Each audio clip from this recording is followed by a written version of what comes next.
सानू एक पल चैन न आवे, सानू एक पल चैन न आवे, सजना तेरे बिना, सजना तेरे बिना।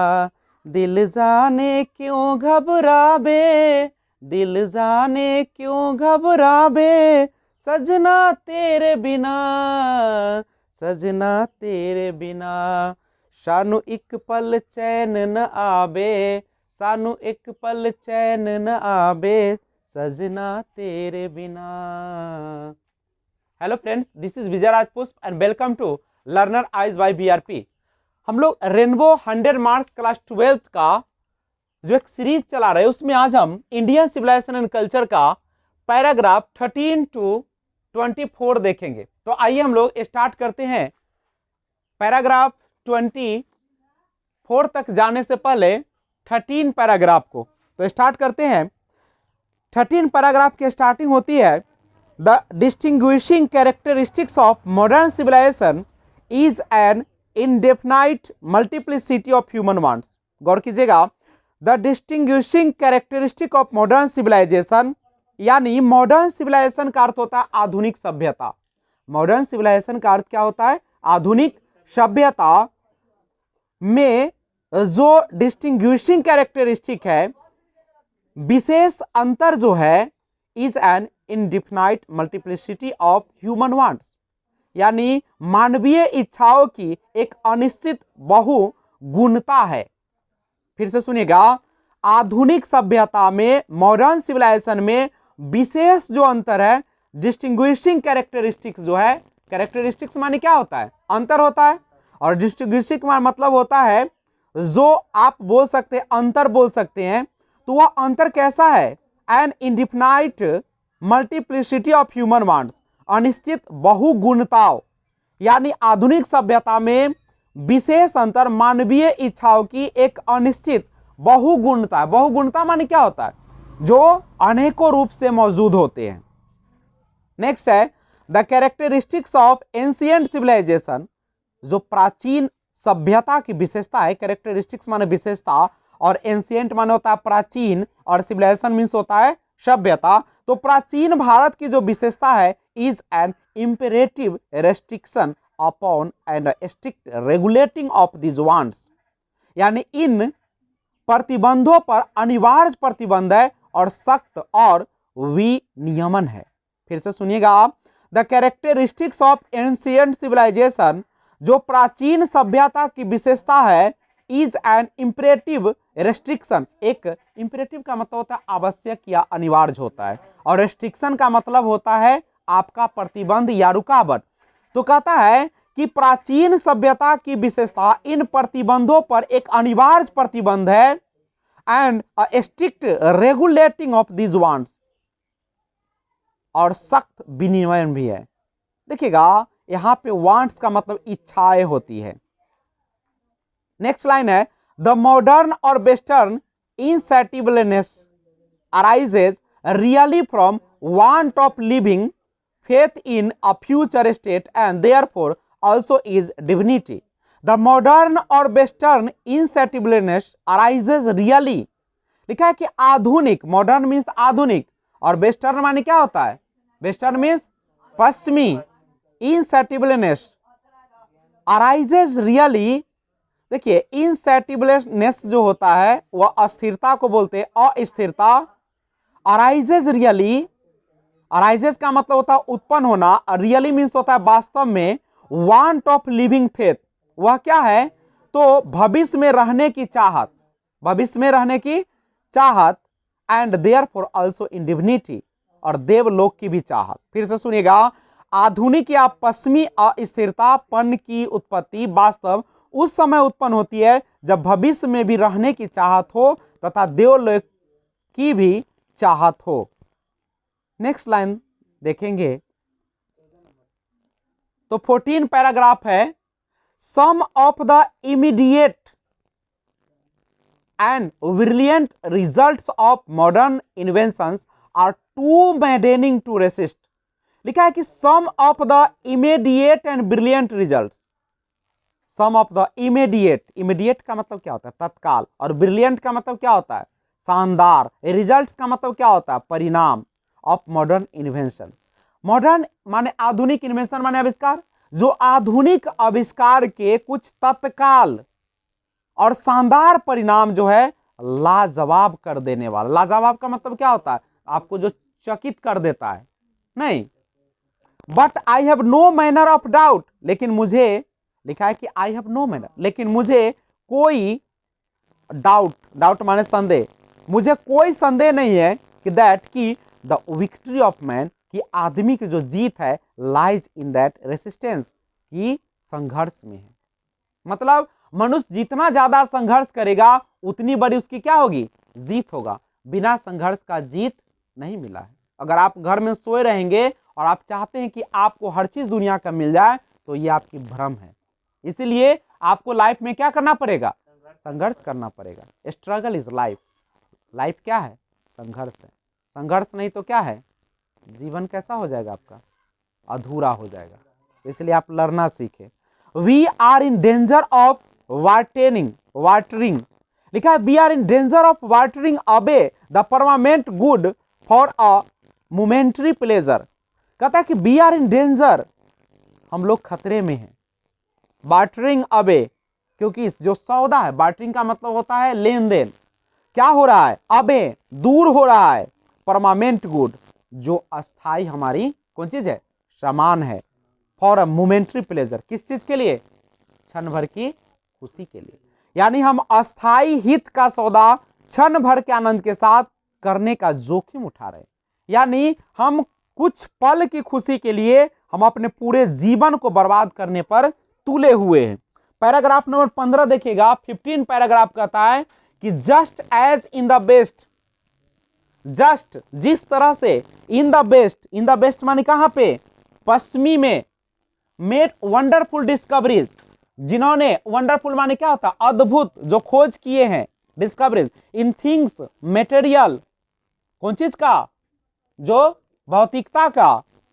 सिमिलरली, उसी तरह Hinduism has made still more marvellous discoveries in things of religion.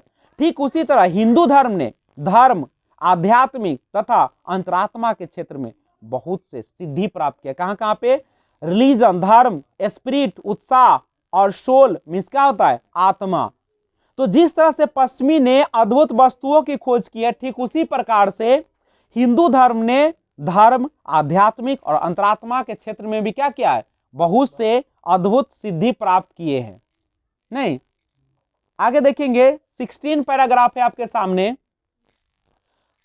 But we have no eye for these great and fine discoveries, but we have no eye, लेकिन हम लोगों का ध्यान नहीं है, या हम लोगों के पास वैसी आंखें नहीं है फॉर दीज ग्रेट, कि इन उत्तम या महान एंड फाइन डिस्कवरीज, जो इतना अच्छा खोज हुए हैं, पर हमारा ध्यान इतने उत्तम खोजों पे नहीं है, हमारी आंखें देख नहीं सकती है। We are dazzled by the material progress, हम लोग क्या हो गए हैं? डेजल्ड हो गए हैं, चकाचौंध कर दिया हम लोग को। डेजल माने होता है चकाचौंध कर देना। जैसे जो बहुत ज्यादा लाइट मिलती है तो आंख चुंधिया जाती है, उसी तरीके से हम लोग क्या हो गए हैं? चकाचौंध कर दिया। कौन चीज से चकाचौंध कर दिया है? पश्चिमी सभ्यता। पश्चिमी सभ्यता से नहीं, वहां की प्रगति से, सांसारिक वस्तु की खोज से, that western science has made, जो कि पश्चिमी विज्ञान ने खोजा है। We are dazzled by the material progress that western science has made, पश्चिमी विज्ञान ने जो सांसारिक वस्तु में प्रगति की है, उसने हमें चकाचौंध कर दिया है। नेक्स्ट है आपका लाइन, देखेंगे। आई एम नॉट इनामोर्ड, या I am not enamoured of that progress, मैं उस प्रगति से मोहित नहीं हूं। ऐसा नहीं है कि मैं उनका जो प्रोग्रेस है, जो उसकी प्रगति है, जो उसकी आगे बढ़ने की तमन्ना है, मैं उससे मोहित हो गया हूं। इनफैक्ट वास्तव में इट ऑलमोस्ट सीम्स एज दो God in his wisdom had prevented India from progressing along those lines. In fact वास्तव में इट ऑलमोस्ट सीम्स, ऐसा लगता है, एज दो God in his wisdom had prevented India, जैसे कि भगवान ने अपने ज्ञान से भारत को from progressing along those lines, Bharat को प्रगति के उन पंक्तियों के साथ खड़ा होने से रोक दिया है। सो दैट, ताकि it might fulfil it's special mission of resisting the onerous of materialism. So that, ताकि इट माइट फुलफिल माने पूरा करना, इट्स स्पेशल मिशन, जो उसका विशेष मिशन है, ऑफ रेसिस्टिंग, जो उसे विरोध करने, द ऑनरस मटेरियलिज्म, जो भौतिकवाद के बढ़ते कदम है। कहा कि वह भौतिकवाद के बढ़ते कदम का विरोध करने अपने विशेष मिशन को पूरा कर सके। कहा कि जो भौतिकवादी सुख है, जो आप शारीरिक सुख चाहते हैं, जो आप वस्तुओं की दुनिया में हैं, आप चाहते हैं कि आपके घर में एसी हो, आपके पंखे हो, आपके घर में ऐसो आराम की चीजें हो, टीवी हो, प्रोजेक्टर हो, नहीं आपका डिजिटल कैमरा हो, डिजिटल लाइफ हो, तो ये सारे चीज जो है क्या कर रहा है, रोक रहा है आपको कौन चीज करने से, आगे बढ़ने से। इसीलिए लगता है कि भगवान ने अपने ज्ञान से भारत के प्रगति को उन पंख खड़ा होने से रोक दिया। इसीलिए रोका, क्यों रोका है, ताकि हम भौतिकवाद के बढ़ते कदम से क्या कर सके, दूर रह सके। नहीं तो आगे लाइन है आपका 17 पैराग्राफ है, और सभी लोग केवल पढ़ाई पर ही ध्यान दें और बुक में ही नजर रखें। सभी लोग अपना किताब खोल ले, रेनबो क्लास 12 100 नंबर बुक्स है, 100 मार्क्स का है, Indian civilization culture written by Mahatma Gandhi, और उसी पर ध्यान लगाए। 17 paragraph, after all. After all का मतलब होता है आखिरकार। आखिरकार का मतलब क्या होता है, इन सब के बावजूद, कि there is something in Hinduism, हिंदुत्व में कुछ ऐसा है, दैट हैज केप्ट इट, जो अभी तक अलाइव, जीवित रखे हुए, अप स्टिल नाउ, अभी तक। यानी कहता है कि हिंदुत्व में कुछ ना कुछ तो ऐसा है जो अभी तक उसे क्या रखे हैं, जीवित रखे हुए हैं। इट हैज विटनेस्ड, विटनेस का मतलब होता है गवाह या साक्षी, the all of Babylonian, Syrian, Persian and Egyptian civilization. यह बेबीलोनियन, सीरियन, फारसी और मिस्र की सभ्यताओं के पतन का साक्षी बना है। कौन चीज, जो हम लोगों ने क्या किया है, जो हम लोग भौतिक जीवन की ओर बढ़ा है। जो भी लोग भौतिक जीवन की ओर बढ़ा है, उसका उसी तरीके पतन हुआ है, जैसे बेबीलोनियन का, सीरियन का, फारसी का और मिस्र की सभ्यता का हुआ है। और उसी तरीके से हम लोग भी क्या हो जाएंगे, नाश हो जाएंगे, बर्बाद हो जाएंगे। Cast a look round you, अपने चारों ओर एक नजर डालो। Where are you Rome and Greece, Rome और ग्रीस कहाँ है। कैन यू फाइंड टुडे, क्या आप आज, लिखा है कि कैन यू फाइंड टुडे, क्या तुम उसे खोज सकते हो, पता लगा सकते हो, एनीवेयर, कहीं भी। द इटली ऑफ गिब्बन, जो प्राचीन, यानी गिब्बन कहता है कि क्या आप आज गिब्बन के इटली या प्राचीन रोम जो इटली में हुआ करता था, और रेदर द एंशिएंट रोम और फॉर रोम वाज इटली, कहीं पे भी ढूंढ सकते हो। क्या आप ढूंढ लेंगे, वो क्या हो गया, सदा सदा के लिए समाप्त हो गए हैं। अगला लाइन देखेंगे आप लोग, next line 18, go to Greece, Greece जाए।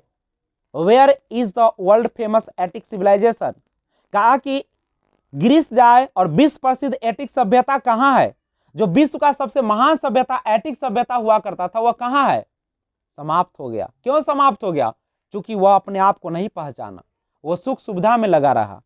देन कम टू इंडिया, फिर भारत में आओ। Go through the most ancient records, और प्राचीन अभिलेख उठा के देखो।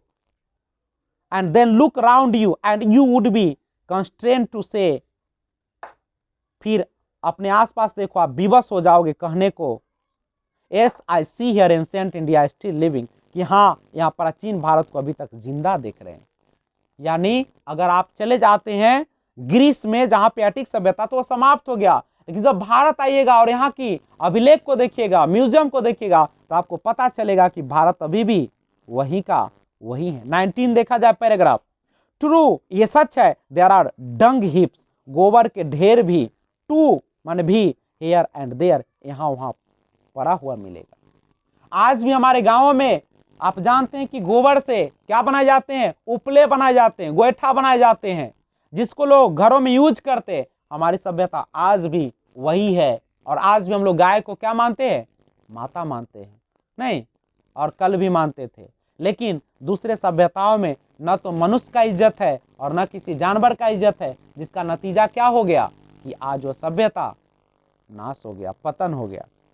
But there are rich treasures, treasure का मतलब होता है खजाना, रिच का मतलब होता है धनी। But there are rich treasures buried under them, लेकिन उनके पास दफन धनी खजाने हैं। And the reason why it has survived is that the end which Hinduism set before it was not development along material of but a spiritual line। और यह अंत तक बच इसीलिए गया कि हिंदुत्व ने तरक्की का सिद्धांत भौतिकवाद का नहीं, किसका चुना? अध्यात्म का चुना। अध्यात्म यानी मन की शांति का चुना। आइए पैराग्राफ नंबर 20 देखिएगा। आवर सिविलाइजेशन, हमारी सभ्यता, आवर कल्चर, हमारी संस्कृति, आवर स्वराज, हमारा swaraj, not on multiplying our want self indulgence, हमारी इच्छा भोग वृद्धि में नहीं, but on restricting our want self डिनाइयल।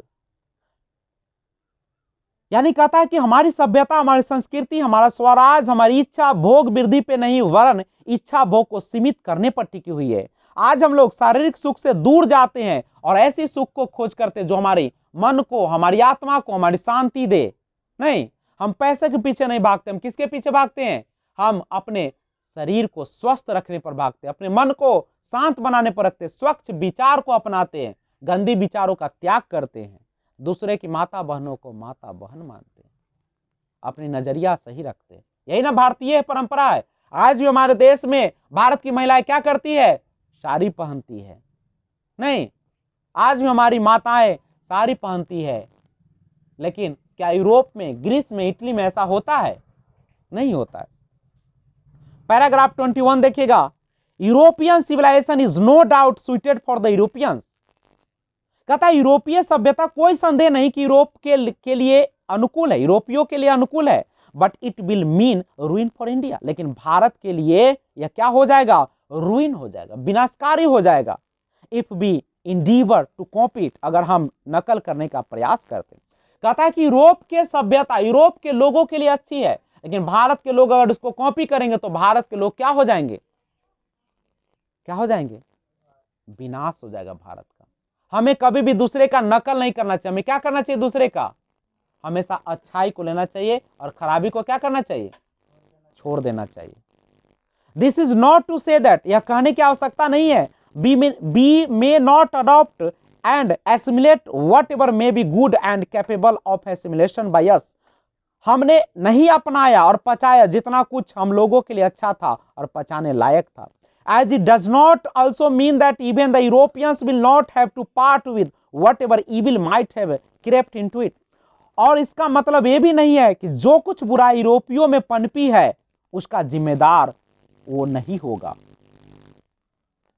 तो आगे बढ़ते हैं और नेक्स्ट लाइन आपके सामने आ रहा है और पैराग्राफ 22 है।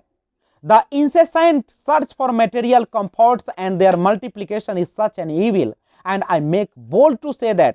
कहता है कि the incessant search for material comforts, भोग विलास की वस्तु की निरंतर खोज, and their multiplication is such an evil, और इसमें लगातार वृद्धि एक ऐसी बुराई है, and I make bold to say that, और मुझे बोलने पर विवश कर देती है। The Europeans themselves will have to remodel their outlook। यूरोपियों को अपने दृष्टिकोण को फिर से तैयार करना होगा। If they are not to perish under the weight of comfort to which they are becoming slaves. यदि वे आराम के भार के नीचे नाश नहीं होना चाहते हैं जिसके लिए गुलाम बन रहे हैं। It may be that my reading is wrong, it may be that my reading is wrong, but I know that for India to run after the golden fleece is to court certain death. हो सकता है कि मेरी अध्ययन गलत हो सकता है कि मेरी सोच गलत हो सकता है कि मैंने जो सीखा है वो गलत हो, पर मुझे मालूम है कि भारत के लिए गोल्डन फ्लिस के पीछे भागना घातक साबित हो सकता है। गोल्डन फ्लिस वैसे चीजों कहा जाता है जिसको पाना नामुमकिन हो, और मुमकिन को जो नामुमकिन बना दे उसी का नाम क्या है पता ही नहीं आप लोगों को। तो कहता है कि भारत के लिए गोल्डन फ्लिस के पीछे भागना घातक साबित हो सकता है क्योंकि इम्पॉसिबल है। Let us engrave on our hearts the motto of Western philosopher, plain living and high thinking. बहुत इंपॉर्टेंट लाइन है। Let us engrave on our hearts the motto of a western philosopher, plain living and high thinking. आइए हम अपने दिलों पर एक पश्चिमी दार्शनिक के सिद्धांत के आदर्शवाद, सादा जीवन और उच्च सोच को अंकित कर ले। हम सादा जिएंगे लेकिन सोच को कैसा रखेंगे? उच्च रखेंगे। नहीं, नून रोटी खाएंगे लेकिन अपने दिमाग को स्वच्छ रखेंगे, उम्दा रखेंगे, ताकत रखेंगे आगे बढ़ने की, कुछ कर गुजरने की। हम निठल्ला नहीं बनेंगे, हम अपने माँ बाप का बोझ नहीं बनेंगे, हम दुनिया का बोझ नहीं बनेंगे, खाएंगे या खेत में जाएंगे ऐसा नहीं बनेंगे। हम लोग ऐसा व्यक्ति बनेंगे जो खुद भी लाभान्वित होंगे और दूसरे को भी फायदा पहुंचेगा। अगर आज आप लोग पढ़ लिख लेंगे तो कल आप समाज के लिए भी क्या बनेंगे? एक क्या बनेंगे? समाज के लिए, एक समाज के लिए अच्छे बनेंगे। और आपने इस जीवन को, कीमती क्षण को बर्बाद कर दिया तो आपको कुत्ते, गिद्दर और कौवे आपको नोच नोच के खा जाएंगे। इसलिए अच्छे से रहो। Today it is a certain that, और ये मत बोलो कि ये जवानी तुम्हारी सब दिन रहेगी। ये तुम्हारा खून रक्त का कतरा कतरा दौड़ेगा, ये शांत हो जाएगा। तुम बूढ़े हो जाओगे, तुम्हारी ताकत कमजोर पड़ जाएगी और लोग आएंगे गाली देंगे, तुमने कर्म अच्छा नहीं किया। तो बढ़िए, महात्मा गांधी कहते हैं today it is a certain that the millions can not have high living. आज यह निश्चित है कि लाखों लोगों को उच्च जीवन नहीं मिल सकता है। क्या सबों को अभी ऊंचा जीवन मिल सकता है? क्या सबों को अभी सुखो, आराम, शानो शौकत मिल सकता है? लेकिन कहता है कि and we the few who profess to do the thinking for the masses run the risk in a way in search after high living of the missing high thinking. और हम में से जो कुछ जनता के लिए सोचने का जोखिम उठाते हैं, उच्च रहन सहन में रहने के बाद उच्च विचार को क्या कर देते हैं? खो देते हैं। लोगों के पास कुछ हो जाता है तो क्या करते हैं? छोटे लोगों को गिराने लगते हैं। लगता है कि खादी पहन लेने से, सादा वस्त्र पहन लेने से नेता हो जाएंगे, प्राइम मिनिस्टर हो जाएंगे। लेकिन ऐसा सोच में बदलाव की जरूरत है। आज हमारे जो नवयुवक है, जो हमारे नौजवान है, वो आज भटक रहे हैं। आज वो अपनी मेहनत से क्या हो रहे हैं? जी चुरा रहे हैं, कोढ़िया वाला जीवन जी रहे हैं। नहीं, और अपने समय को, अपने धन को बर्बाद करते हैं। और जब समय आता है तो वो अपने माँ बाप को गाली देते हैं। 23 नंबर पैराग्राफ देखिएगा। Civilization in the real sense of the term, सभ्यता रियल सेंस, असल में कहता है कि in the real sense of the term consist not in the multiplication but in the deliberate and voluntary restriction of wants. Civilization, सभ्यता in the real sense असल में consist not in the multiplication, बहुलीकरण में नहीं है। बहुलीकरण माने, multiplication माने बहुत ज्यादा इच्छाएं रखने में नहीं है। बट इन द डेलिब्रेट, स्वेच्छा से, वॉलंटरी रेस्ट्रिक्शन ऑफ वांट्स, अपने जरूरतों पे लगाम लगाने का काम है। हम उतना ही चीजों का उपयोग करेंगे जितना मेरी क्षमता है। ऐसा नहीं कि आपके पास 10 रुपए है और 20 रुपए कर्जा लेके आप सामान खरीद लेते हैं, ऐसा नहीं करेंगे।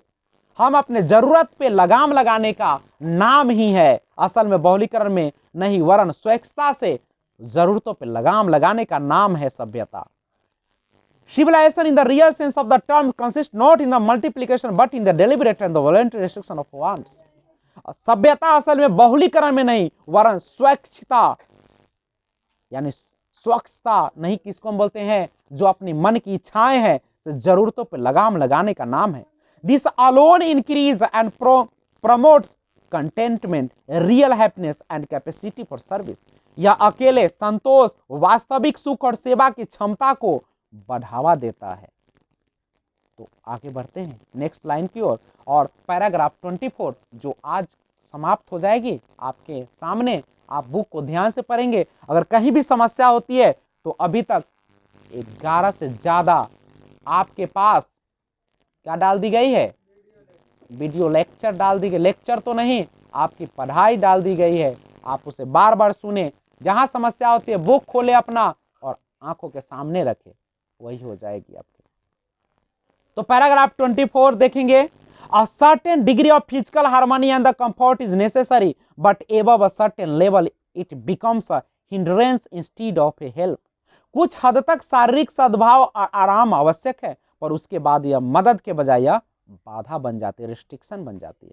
Therefore the ideal of creating an unlimited number of wants and satisfying them seems to be a delusion and a snare. इसलिए अनंत इच्छा को पालना और उसकी पूर्ति एक भ्रम और जाल जैसा लगता है. The satisfaction of one's physical needs, even the intellectual need of one's narrow self must meet at a certain point a deep stop. व्यक्ति के स्वयं की संकुचित शारीरिक तथा मानसिक जरूरतों की पूर्ति एक निश्चित बिंदु पे मिल जाती है, और वह क्या है? वह है आपकी मृत्यु. और जैसे ही आपकी मृत्यु होती है, आप सब कुछ क्या हो जाती है? समाप्त. और उस before it degenerates into physical and intellectual voluptuousness, इससे पहले कि यह जीवन भौतिक और बौद्धिक विलासता में गल जाए, सड़ जाए, मर जाए.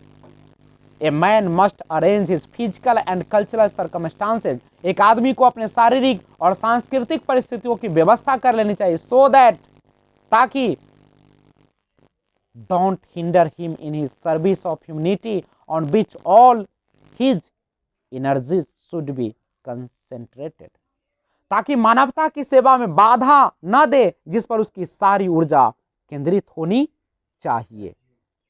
तो ये था आपका 24 पैराग्राफ, और इस तरीके से आपने पूरे चैप्टर को, पूरे पाठ को, पूरे लेसन को, इंडियन सिविलाइजेशन कल्चर को आपने ध्यान से सुना. नहीं सुना तो वीडियो को फिर से बैक करके आप सुने और बार बार देखे, बुक सामने रखे, एक बार नहीं 1000 बार देखे. जब तक आपको समझ में नहीं आ जाती है तब तक उसे पढ़ते रहे, सुनते रहे, और कहीं भी परेशानी होती है कमेंट बॉक्स में ज़रूर कमेंट करें.